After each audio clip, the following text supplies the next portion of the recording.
BDOR Black Box Online Radio, coming to you from West Virginia at heart and from around the globe. And hello, Nedheads. Hello, Black Box Battalion. Today is Wednesday, another Ripper Wednesday. Welcome to the show. How's everybody doing? On Wednesdays, I talk to you guys about Jack the Ripper, perhaps the world's most famous unsolved mystery. And in this episode, I will be joined later in the program by Kieran McConnell from the Cliff's Edge podcast. And thank you to everybody who listened to part one of my interview with Kieran last week. But I'll also be discussing David Cohen as a Jack the Ripper suspect and continuing with the discussions on the complete history of Jack the Ripper by Philip Sugden. And you guys know the drill. You can hit the like button if you want, subscribe if you haven't, and drop a comment down below if you have something to say about Jack the Ripper. For larger things, you can send them to me at blackboxonlineradio@aol.com, and I am your host, Box Ned. And as many of you know, there are other shows here on Black Box Online Radio. One of them is about the Zodiac Killer that comes out every Monday, and I would like to let you know that today's episode is partially sponsored by Michael Cole, a friend of the show and the author of the Zodiac Revisited trilogy. If the Zodiac case fascinates you, be sure to check out the Zodiac Revisited. It's a deep dive into the mystery with a unique and interesting perspective. The trilogy is available on Amazon, Spotify, and wherever you find your favorite true crime books. And if you enjoy the series, please consider helping out Michael by leaving a 5-star review. And for those of you who are regular followers of Black Box Online Radio's Ripper Wednesday, you will know that I am a listener to the Rippercast, a podcast that accompanied casebook.org, as well as one that just talked to numerous Ripperologists and crime historians. And they did an episode with Martin Fido, the late Martin Fido, who was the author of The Crimes, Detection, and Death of Jack the Ripper, as well as being a co-author on other Jack the Ripper-related publications. Martin Fido was a professor and the host of the program Murder After Midnight, and I have found that he has a very interesting Jack the Ripper suspect named David Cohen, although that's not his real name. That was an alias that was given to him. And I listened to an interview with Martin Fido that was very eye-opening, and one reason why I haven't talked more about David Cohen on Ripper Wednesday is he was actually one of the first suspects that I discussed. I started this segment for Black Box Online Radio about 2.5 years ago, and David Cohen was not the first episode, but maybe episode 4 or 5, and you can find it under the title of Jack the Ripper Suspect David Cohen, a.k.a. Nathan Kaminsky. But in all seriousness, I'm not sure why anyone gave that the time of day, because I was very new to the subject. Like I said, the 4th or 5th episode in this series. And David Cohen is a very complicated suspect because, as we said, we don't know his real name. We don't know the identity of Jack the Ripper, but David Cohen was an alias that was given to him the way that you would call somebody John Doe. It was a generic name given to a Jewish person. But Martin Fido laid out his theory on the Rippercast, and one thing about him is if you ever listen to his radio program, Murders After Midnight, or his interviews, he's so passionate when he's talking. I mean, he hosted a true crime program. He was also a professor at Boston University. He talks in an engaging way. He wants to keep people interacting and keep people focused on what he's saying. But he's so passionate about this Jack the Ripper theory. And the first time I heard this, I was like, he really sounds like he knows what he's talking about, right? But there are so many questions that people have about David Cohen as a Jack the Ripper suspect. But I'm going to try and lay out everything that I can as well as I can now. And that is firstly that, again, David Cohen was a mentally ill individual who was in Whitechapel at the time of the murders. We're talking about the Autumn of Terror, 1888, and that he was incarcerated psychiatrically after the murder of Mary Kelly. And a key thing that Martin Fido wanted to point out is that Jack the Ripper's crimes escalated in violence. That you have the murder of Polly Nichols, Annie Chapman, Catherine Eddowes, and then Mary Kelly. Mary Kelly was the final victim of Jack the Ripper, and it was one of the most vicious and heinous murders that was ever committed in the history of the world. Mary Kelly's body was just completely torn apart, and he believes that still didn't satiate Jack the Ripper, that this individual, David Cohen, would have just gone absolutely berserk to the point where he would not have been able to function in normal life after the murder of Mary Kelly, and then he was psychiatrically incarcerated, or some people just say committed, to an institution, and he ultimately passed away in the institution just from his own health issues, because one thing that was reported was that he was extremely violent, but also that he would just be so restless in the institution that he would just exhaust himself, and to the point where he would pass out, and he passed away because of those issues. And Martin Fido is like, this person has all of the hallmarks of Jack the Ripper, partnered with the fact that we don't know an enormous amount about him. Perhaps he was a Jew from Eastern Europe. He was someone who immigrated to England, but then his mental health issues had taken over. Although, after I did my episode on Martin Fido's suspect, David Cohen, somebody wrote into the channel saying that, Ned, I'm going to try and clear up some of the confusion. Martin Fido made the blunder of a lifetime when he started to look for this David Cohen suspect. He read the McNaughton Memorandum, written by Inspector Melville McNaughton, who wrote the famous memo about how there are 3 good Jack the Ripper suspects: Montague John Druitt, Aaron Kosminski, and Michael Ostrog.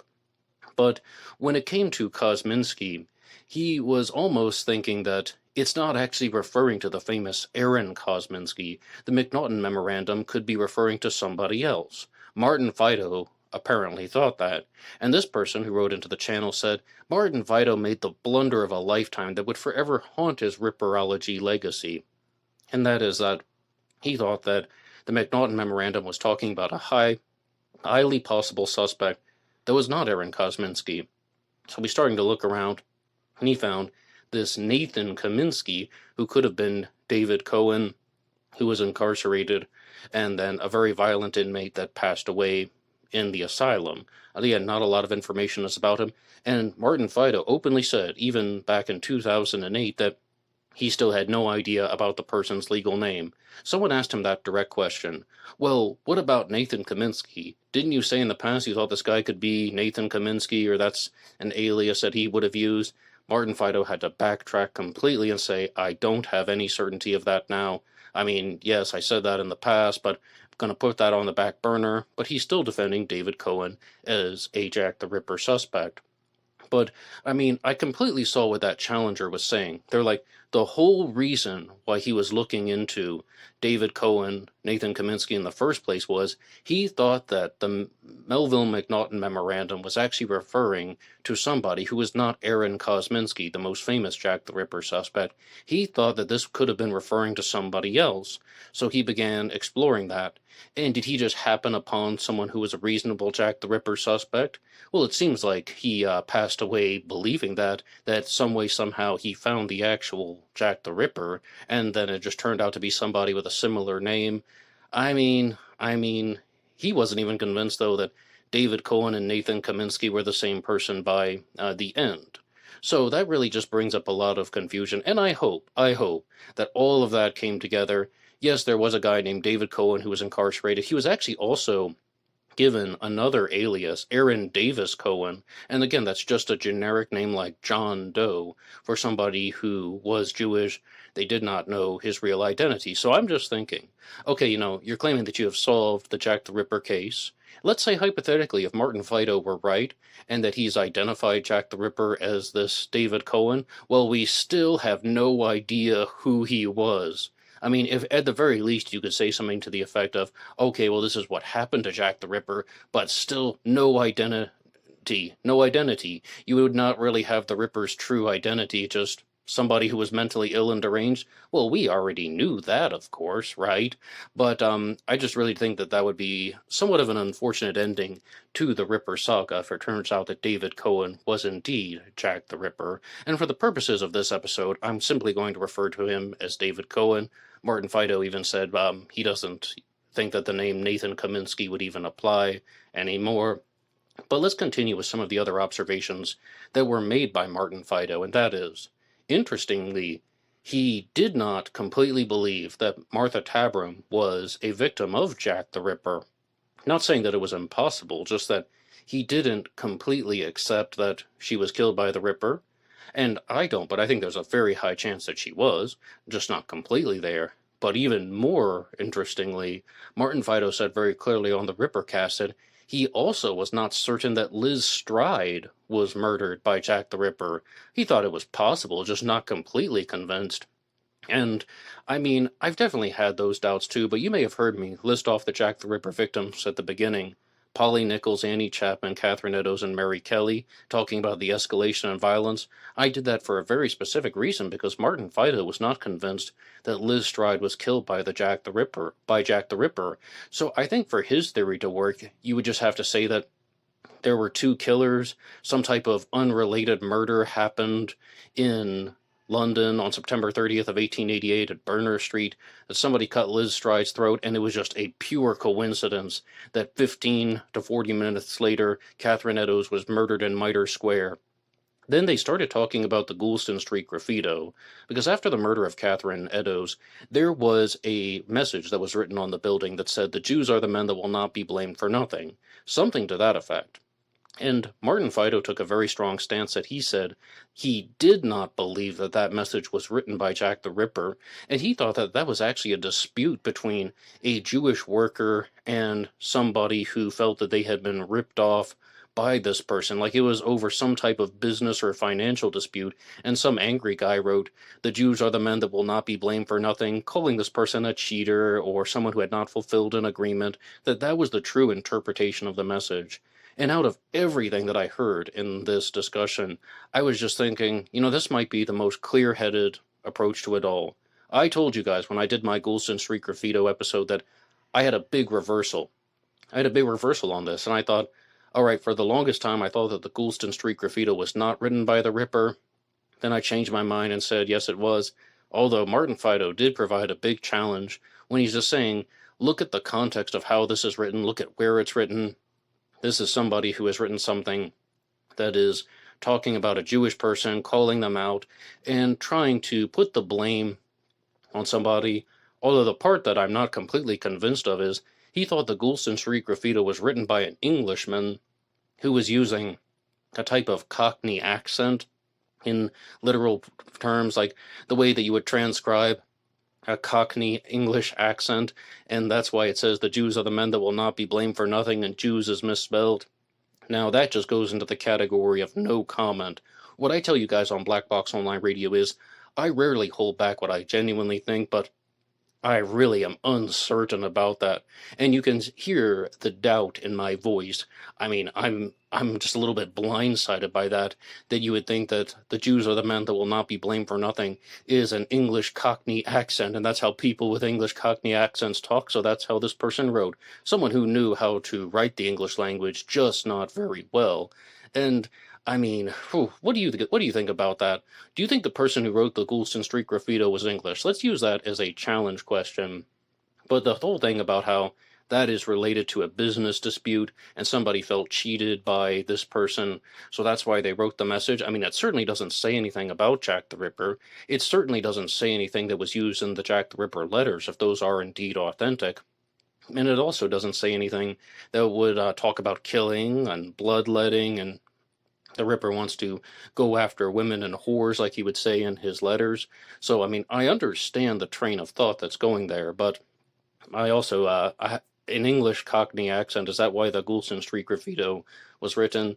Mixed feelings. But overall, I would love to know what you guys think about David Cohen as a Jack the Ripper suspect.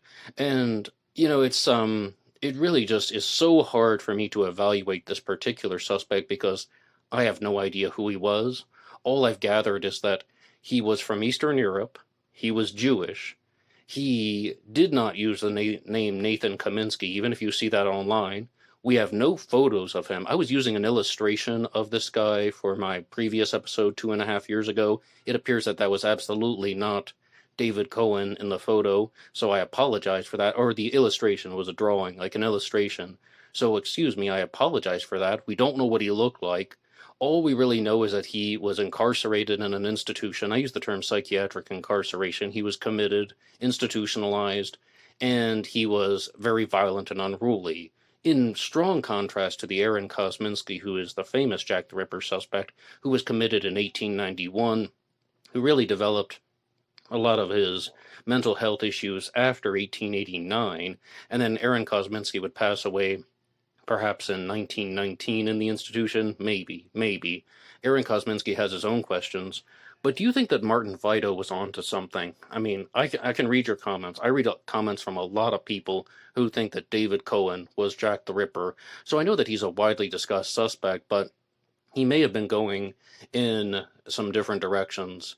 So please share anything you want in the comments section down below. And I'm going to welcome Kieran McConnell to the show. He is the co-host of the Cliff's Edge podcast. He is a criminologist from Ireland.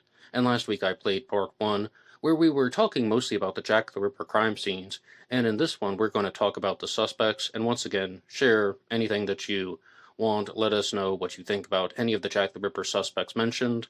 And without further ado, I'm going to welcome Kieran back to Black Box Online Radio's Ripper Wednesday.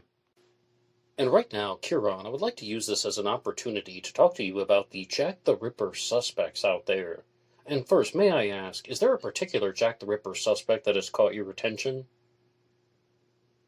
Yeah, well, I have, I suppose I prepared a bit in advance knowing that usually the suspects is a topic, so I kind of came up with, three. I have one really strong suspect, so I have someone that I think makes logical sense, then kind of like a middle of the road suspect, I don't know, and then kind of more of a bit of a crazy theory. So I suppose I'll start with my main suspect. Would that be best? Yes, but you do have my attention because I really want to know your middle of the road suspect and your crazy theory. But if you want to start with the logical suspect, all right, let's do it. Yeah, that would be Aaron Kamiński, the Polish immigrant. Okay, Aaron Kosminski, I am all ears. Yeah, I just think he's in the neighborhood, right? I think he lived on Greenmount Street, it was called, which was extremely close to a lot of the victims. Although on the flip side of that, Whitechapel's a small place, so who knows? But he did live in the area, and he had mental health problems. I think he was diagnosed even back then with paranoid schizophrenia. And his job as a barber, I know it's not like a butcher or whatever, which is suspected, or even a doctor, which personally I don't suspect, it still gave him access to knives. And there was kind of an escalation through the crimes where, like, I don't know, for the want of a better word, he kind of got better at the mutilation through experience. So he fits it. And then the fact, we go back to remember I was saying about the privacy. He lived with, I think, 2 sisters and a brother in a small little place, so he wouldn't have had privacy. So I think that kind of fits in. And then obviously he had mental health problems, and I think they said I think it was quite soon after, like July of 1890, he was basically being cared for at home by his siblings because his mental health had got so bad, and also his personal hygiene, which even back then, as we were saying previously, hygiene, it wasn't of the standard of today. So even back then, he stood out for bad hygiene. So I think a few things with Kamiński matches up there. And yeah, the police, like, do you notice that the police, they basically scaled back the whole operation really in November of 1888. So it seems to me that the police had quite a strong suspect back then. And then, as we know, Kamiński, I think he ended up institutionalized, in I think it was 1890 also. So yeah, his mental health had completely gone down. Yeah, that's right. He was institutionalized in 1891. And are there any other observations you have about Kosminski? Well, no, I think that's pretty much all we covered. Now, I suppose one thing that kind of would go against him, he only emigrated to, I think, England in the 1880s, so he wouldn't be a local, but I suppose he'd know the area and all that. And London was the centre of the world, so there'd be people from everywhere there. Yeah, I don't know the exact date that he arrived, but he was 23 at the time of the murders, and I was told that he arrived when he was 16, so that would be 1881. I'm not sure the exact date, but that's still the 1880s. So, I mean, a 16-year-old going from 16 to 23, I would feel like a local if I lived those specific years in a new city. I mean, I'm not sure what your life would be like, but for me, I Oh, would feel like a local. yeah, definitely, because they're your formative years, you know. So you definitely feel strong affiliation with the place. And I think now that you bring up his age, it's kind of rang a bell with me. I always got the impression that this was a young man that committed these crimes, like an able-bodied man, like you know he was able to get around and stuff like that. And what was the life expectancy in Whitechapel back then? Probably 40, like you know. Absolutely. I would agree that that's around where the Whitechapel life expectancy would be. But you must know, we have Jack the Ripper suspects that are in their late 40s, in their 50s. And Sir William Gull, the one that we talked about very briefly, right? He was in his 70s, if I recall. Like, right? I mean, the British Royal Yeah, Surgeon. yeah, But the other ones, like, yeah. Because they all go ahead. go ahead. No, just people like Michael Maybrick was 47, James Maybrick was 50 years old at the time. Lewis Carroll was also in his 50s. So, I mean, we have this very long range for suspects. But I don't think that any of the men that I just listed off was Jack the Ripper. So you think that the Ripper is going to be much closer to age 23 than you do to an older one? Yeah, and also like I suppose you can look at the crimes and be like, there's a certain level of maturity to the planning, you know, if especially if he did the thing with the bodies where he killed the woman to create a diversion and then killed the woman in Murder Square, like that would imply some sort of knowledge. But also you have to remember back then, like 1888, like 16 was an adult. I'd say I would imagine 14 was. Like you hear stories of people emigrating from Ireland and Italy to America. I think they're like 11 years of age, you know. So Okay, fair enough. 23 is not so young back then. Like you'd have a bit of your wits about you and experience, you know, that way. A lot more so than a 23-year-old would these days. I follow everything you're saying. But now, you said you had a middle of the road suspect, and I have no idea who this is going to be, so why don't you just lay it on us? Yeah, so it's the name more so that pulled me in on this one, but there's a few little things in there. Leather Apron. Leather Apron. Oh, wow. You think he was Jack the Ripper? Okay, please tell us. Well, personally, I don't, but I think a few things that are quite like there's an if you argue for Leather Apron being the Ripper, right? There's an escalation certainly there because he was known to have robbed prostitutes with a knife, right? So Yes, that's you're. something. And To people be are quite clear, though, dismissive of that, and I get it because like robbery to murder, it's a massive leap in criminality. But I would go back there to the Golden State Killer, and I think he first started breaking into women's homes in Sacramento. It would have been 1975, if I'm correct. And for the 3 years up to that, there's a town southeast of Sacramento, if I'm not wrong, called Visalia, and there was a burglar there called the Visalia Ransacker, and like a very small percentage of cops thought that this was the same guy just by the modus operandi he was using to break into the houses, and other people were like, oh no, this was just a common burglar, like what would make you think he'd escalate it to rape and then finally serial killer. But you know, like a criminal is a criminal, you know, there can be a pattern there. So he's willing to rob prostitutes. Go back to Leather Apron, he's willing to rob them at knife point, like. So I wouldn't say he has much respect for prostitutes, that's for sure. and for the audience, you're referring to the man named John Pizer, who was nicknamed Leather Apron, and he did indeed wear the leather apron, right? But There okay, you go. So that's it. You make it. Just sorry to interrupt you, Ned, but you make a good point. So obviously, we can tell by the way the crimes were committed that these will be like bloody crimes. There'll be lots of blood. So an apron's not the worst idea, is it? If you're the killer to wear, and there's a pattern that we know he done that. but like, I don't know what your experience with Jack the Ripper was, but for me, it was so confusing at the beginning because at first it seemed like Leather Apron was a nickname for the Ripper, but then it turns out that Leather Apron is a real person named John Pizer, and I was like, well, what exactly is this? Because I'm even reading these forum posts that people are saying, what do you think about Leather Apron as a suspect? And I'm like, what on earth is going on? But I think we've gone through it rather neatly. And that is that, Leather And Apron was a... also, Go ahead. yeah, he went into hiding at a certain point as well because the locals were trying to round him up. So some locals felt it was him. Oh, yes, and some of the Jack the Ripper movies even have some strong dramatizations of that, but, I think we covered it neatly, though. He was a real person, and Leather Apron was a nickname that was given to the media, but that was shared in the media, but, there was a real person named John Pizer who was a Jack the Ripper suspect. But now, Kieran, we are getting right to your crazy theory that might lead us to the identity of Jack the Ripper. I cannot wait anymore. I must ask, what is it? I don't think I don't think it's going to lead to the identity, but I think I've heard it out there, and there has been a book on it. But when I heard it first, it kind of resonated with me, not just for a few reasons, but the Jill the Ripper theory that it was a woman. Oh, Jill the Ripper. Okay, what do you think about that? Well, there's a few things in the favour there, right?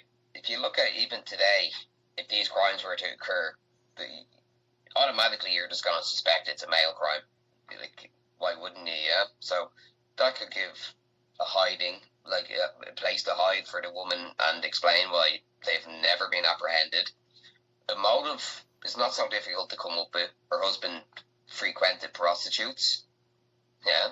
Or even more so, back then, if you frequented prostitutes, you would have most likely caught syphilis. So her husband catches syphilis, passes it on to her. There's a very strong motive against prostitutes. And also, back to it being a bloody crime, right? And I remember this in the book, and they made a fairly good point, and it always goes back to my point is that you have to try and place yourself back into the time of what's going on.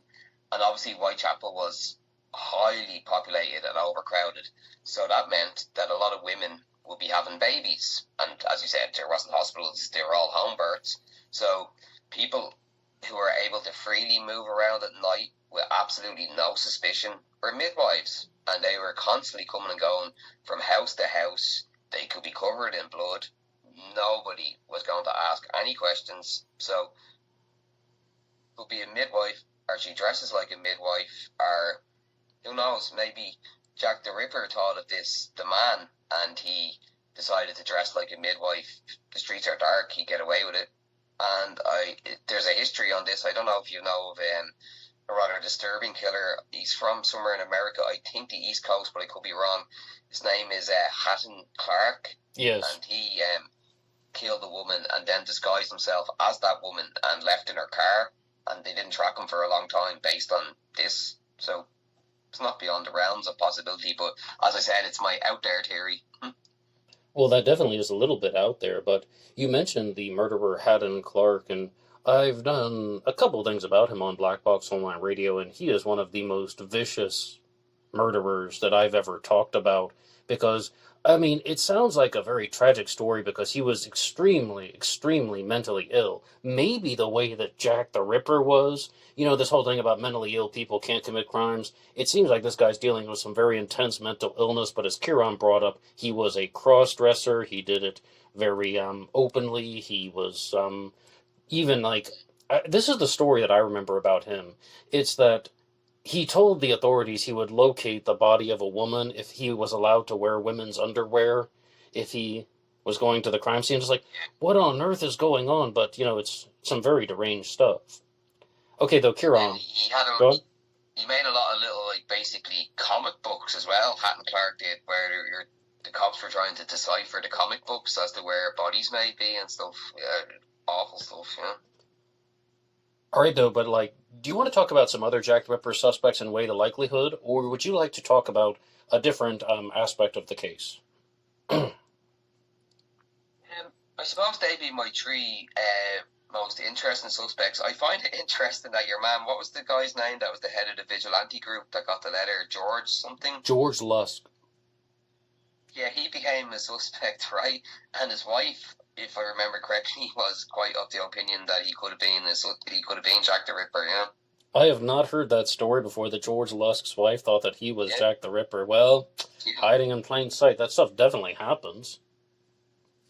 Yeah, because he's you know, Shane, the guy I do the Cliff's Edge with, he's he's mad into this case, yeah, and he was saying that his wife used to say that he had quite a bad temper, like, and that he would leave the house at bizarre times and stuff like that, and also he was a butcher.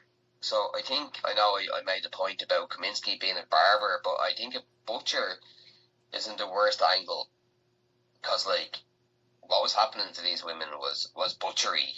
It's not like a doctor performing. It's not surgical stuff, you know. So he was a butcher as well, and also he died of syphilis. So Well, those were a lot of things, though, that Jack the Ripper definitely we would expect had in his life. We would expect that Jack the Ripper had those things like the anatomical knowledge, contracting syphilis, leaving the home at odd times, all of that stuff. I mean, that comes up in a lot of the psychological profiles. And would I you think like the to talk? syphilis is a very strong shout, because most of these serial killers that target prostitutes, they would generally frequent prostitutes, you know, beforehand. So back then, pick up syphilis more than likely. I would agree with that. Okay, so would you like to talk about some more suspects or look at some more of the unconfirmed crimes? Yeah, well, what would be your thinking on the suspects, Ned? Well, I like to say with the Jack the Ripper case that I have maybe 5 or 6 top level suspects. And this is very broad. I know it doesn't just pinpoint, who was Jack the Ripper. I don't know is my answer, but I do have 5 or 6 top level suspects. I have mid level suspects, and I have absolutely almost certainly not suspects. And my top suspects would be, I would include Aaron Kosminski. It's possible that Aaron Kosminski was indeed Jack the Ripper. And I would even include Charles Lechmere in the top level. Some people would not be happy hearing that because I do think that there is a certain case that can be made for him that people have really put forward over the last several years. And another one would be Francis Thompson, the suspect of Richard Patterson and Simon Webb.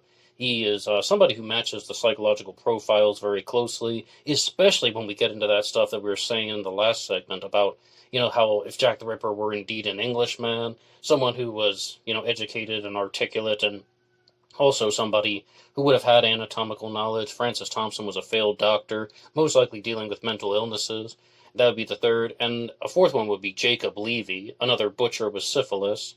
And then the fifth one, perhaps George Hutchinson. He really went up higher in my book. At first, I was really just kind of mid on George Hutchinson, the witness who claimed he saw somebody walking with Mary Kelly on the night that she was murdered. And some people think that he simply implicated himself because he was the killer and he wanted to hide in plain sight. Those might be my top 5 suspects as of now. Yeah, I like the guy there, Hutchinson, that you mentioned. Like, yeah, he came forward with that information, and I just kind of get the impression that people that lived in Whitechapel back then probably weren't really forthcoming with information to the police. Seemed a bit of a strange move. But from your criminological background, do you think that people would incorporate themselves into a story simply because they just like the attention, they want to be interviewed, they want the focus on them, even if it's only for one day? Do you think that people do stuff like that, or do you think it's more like the killer hiding in plain sight, or do you think it's a different motive? Well, I'll kind of give you two answers on that one, right? Like, the best way to kind of be a detective or a criminologist, now this is very broad, is to try and think like the criminal, yeah? And a lot of the cases, I can do that, like, like with gangster crime and so on, you can kind of transport yourself into that and you can begin to think like them. But the one I can never get my head around or like in any way place myself in is these people who are the killers that come forward looking for attention. But that's actually a shortcoming of mine, because there's so much evidence for these people coming forward and interjecting themselves into crimes. Like, your British listeners will be aware of this name, Ian Huntley. He was a caretaker at a school that kidnapped 2 young girls. Like, it was a horrific crime, and he killed them. And he was all over like national news for days while they were searching for the girls and all like that. And he's just one example of many of these people that, for whatever reason, decide to interject themselves into the cases. Like, it's just bizarre. I think when we talked about the Zodiac, there was a few theories along that way as well about these people interjecting themselves in. So 100%. it happens, you know? Yes, so much. But another question that I have to ask in terms of criminology, what about these theories where it's just blame the person who found the body?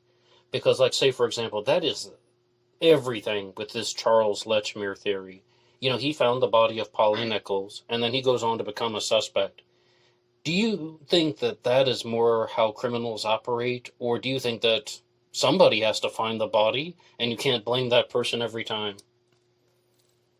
Okay, well, the most likely time for this to happen is if someone wants to kill for notoriety and say they've hid the body for whatever, for their own self-preservation, but they eventually want the body to be found, but time starts to go by and they can't find where the bodies are, or the police never find the bodies are, or they don't link them, you know, then the person might go out and find the body themselves. You know, stranger things have happened. Like, I remember a case, I won't name the case, but it's a case in Ireland that I've looked strongly into, like, so just that people behave a bit strange when they find bodies. And this guy was out basically in a field with his kids, and in a kind of a river area, he's seen a body, like, so instead of doing that, he went home, went to work, did a 12-hour shift, then went back out to where the body was, and then went to a nearby police officer that he knew and told him about the body, like,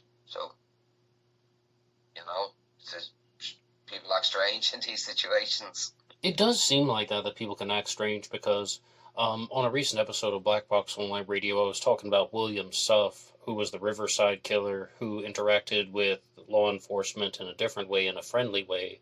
But then you also have people like Stephen Crawford, who was a more famous example, who committed the murder of Arliss Perry in 1974 and staged some candles to try and make it look like a ritualistic murder. But he was the security guard who found her body, and turns out he was the killer. DNA linked him to the crime in 2018. He committed suicide immediately after the DNA link, so they couldn't prosecute him. And I really think it's what you said, though, about people being strange. And I don't know what your experience has been like, but me, as somebody who runs this channel, Black Box Online Radio, I find that it's all across the map.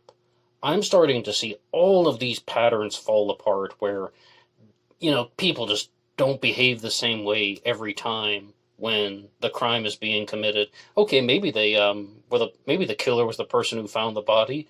Maybe Charles Lechmere was just walking to work like he did all the time, and oh my goodness, what just happened? And, you know, I put him in my top tier of suspects, and full credit goes to Edward Stowe and Krister Holmgren. They really brought some convincing points to the foreground, but, I mean, I'd love to know more about what you think. Yeah. No, you're right, because, like, at the end of the day, okay, like, you have to look at it from the cop's point of view here. So if someone finds a body and they start behaving strangely, you got to think, like, you know, there's something up there, like, especially about the guy I just said that went and did his 12-hour shift in work. Like, it's the cops are going to start suspecting these things, you know, that way. But then also, like, tell me, what's the normal reaction to finding a body on your way to work? I don't know. You don't know what trauma the person who finds the body has been through previously in their life, or what flashbacks it might bring to them, or whatever, you know. We put them in a state of shock, like, you know. Right, some people are going to go into the state of shock, they're going to be paralyzed, other people are going to be very, very casual, they're not going to be bothered by it at all, and that makes them suspicious in a different way.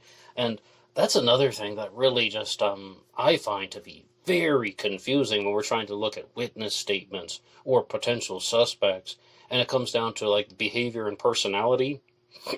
I find so many contradictory emotions. See, that's where we're on the outside looking in when it comes to all that stuff, because that's how the cops have a much better read on these people, because they can go around and ask their neighbours or their friends or even family members to get a much better background on the person. So then they can kind of say, okay, that person's a bit maybe unhinged, and that's why they reacted when they seen a crime or they found a body. That's why they might have acted a bit differently. So back to your Jack the Ripper suspect, what's his background like? Who knows?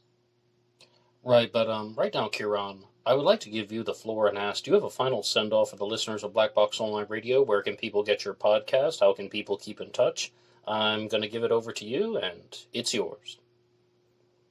Yeah, no, thanks very much, Ned. So if you just search any of the podcast platforms for the Cliff's Edge podcast, and actually the first episode is Jack the Ripper, and then Ned makes an appearance on episode 37 for the Zodiac, and yeah, so just thanks again for having me on, Ned. I really enjoy these conversations with you, because I know for some reason you talk yourself down and you say you're not an expert, but based on the knowledge what is out there on cases like the Zodiac and B.D. Cooper and Jack the Ripper, you can definitely consider yourself an expert on what is known. So I always enjoy these talks and hope to get you back on my podcast one day. Kieran, I appreciate those words, and thank you so much. No worries at all. Thanks, Ned, again. And once again, I would like to thank Ciaran McConnell from the Cliff's Edge podcast for appearing on Black Box Online Radio. And his program has a great Jack the Ripper episode. We've also had the opportunity to do a Zodiac Killer episode together. You can find that on the Cliff's Edge, anywhere you get your podcasts, including Spotify. And, it's really great to talk about a lot of these suspects. However, I told you guys at the beginning that I'm still going through the book, The Complete History of Jack the Ripper by Philip Sugden. And I did a very big expose on his early sections on the murder of Martha Tabram. But when it came to the next part of the Jack the Ripper story, of course that's going to be the murder of Polly Nichols, which happened on August 31st of 1888. And he entered into some of the murkiest waters of the entire Ripper case, because his account of the murder of Polly Nichols focused very heavily on an individual named Charles Cross. He's referred to as Charles Cross in the book, but of course we know his legal name now is Charles Lechmere, and he's telling the whole story of how Charles Lechmere is walking to work and he sees the body of Polly Nichols. Then another witness named Robert Paul comes along, and they're just looking at Polly Nichols' body, and they're thinking, maybe is she drunk, is she dead? They see that her skirt is somewhat pulled up, so they try to pull it down, and Philip Sugden was keen to note and to narrate his dialogue by stating that they did not notice the very large wounds to the neck of Polly Nichols. And then they start going down the street, and they alert P.C. Jonas Misen to come back and look at the body of Polly Nichols. And they do so, but Charles Lechmere says something that is just so odd and off-putting. And he says, there's a woman down there, and she might be drunk or dead, but I think that she is dead. And I'm just reading this in a book that was written well before Charles Lechmere was highly publicized as a Jack the Ripper suspect, and he's entered into these discussions as one of the most widely discussed Jack the Ripper suspects. But there's just something so off-putting about that, and I don't want this to turn into, I had a creepy feeling when I read something, and, let's just look for coincidences. No. Instead, that is something that is suspicious. It's a cause for suspicion why someone is just like, there's a woman that's drunk or dead, but I think that she is dead. Well, how do you know that she is dead? Charles Lechmere was the one who didn't want to touch the body of Polly Nichols. Charles Lechmere was the one that didn't want to prop her up. I mean, how does he just instantly know that she is dead? And it just gets so straight to the point. It's almost that concept of somebody is trying to insert themselves into the story. And when someone is guilty of something, they say things that might share insider knowledge, and they're trying to pass it off as just happenstance, that just, maybe it's just a wild guess, but it happens to be completely correct. People will do this. People will insert themselves into situations like that, because that's the whole theory that's involving Charles Lechmere as a Jack the Ripper suspect, that he committed the murder of Polly Nichols. He heard the footsteps of Robert Paul, so he put on his overcoat, or I should say put it back on, put on his apron and overcoat, and then just pretended to be a bystander. Oh, would you look at this woman here? And if that's all true, then these causes for suspicion are totally justified. There's a woman who's drunk or dead, but I think that she is dead. Is that just a creepy feeling, or was Charles Letchmere Jack the Ripper? I mean, when you hear Martin Fido give his case for David Cohen being Jack the Ripper, again, he's very passionate about it, but so are people like Edward Stowe and Christopher Holmgren, who claim that Charles Letchmere was Jack the Ripper, and you've heard a lot from Kieran in this episode about the different Jack the Ripper suspects, so I would love to know what you think, and you can, of course, drop something in the comments down below. And just the final thing would be that as I was going through Philip Sugden's book, he also talks about how Polly Nichols' body is taken to the mortuary and an examination was done, but the report from Dr. Llewellyn was not purely archived. So what they have is the interpretation of the comments that were shared at the inquest. And one thing also stood out to me in this report, and is that the knife wounds to the body of Polly Nichols do not appear to be consistent with the knife wounds to that of Martha Tabram. So there's going to be some type of disconnect among the experts about, was Martha Tabram actually a victim of Jack the Ripper? But you guys told me in the comments section that I got to get to the end of Philip Sugden's book because he's going to make an even stronger case for Martha Tabram having been murdered by Jack the Ripper. In the early sections, he made a reasonable case that she was a Ripper victim, and I told you guys I'm about 80% on the Martha Tabram murder being committed by the Ripper. As far as the murder of Liz Stride that I talked about at the beginning, I told you Martin Fido wasn't completely convinced. I wouldn't say that I'm completely convinced that she was killed by Jack the Ripper. I would say 90%, so much, much higher than just, like, oh, well, maybe. No, I think there's a 90% chance that she was. Maybe not 100% because I have doubts about all the differences. And, there are reasons why people think that there could have been a different killer operating with the Tabram murder and the Stride murder. I would say that, well, a lot of this happened because of the way that I was introduced to the material. I did my first episode about Jack the Ripper in this format on the murder of Liz Stride. It wasn't even for Ripper Wednesday, it was for the old Anything Goes Friday segment. And when I looked at that story, I was like, absolutely not. I think there's a 10% chance that she was murdered by Jack the Ripper. I mean, no mutilations. She's found on the other side of Whitechapel Road compared to the other victims, partnered with this story about how, she was seen walking with a man for an extended period of time, yet when the Ripper found Catherine Eddowes, it took only 15 minutes for him to track her down, murder her, and I mean, just if the Ripper could have done everything so easily, why didn't he murder Liz Stride so easily? Why didn't he get her to a vulnerable place so easily? Why go through all of these things, partnered with the fact that she's killed in a more populated area? That was like 10% chance. But that might be another big reversal that I've had the more time that I've spent with the Ripper case.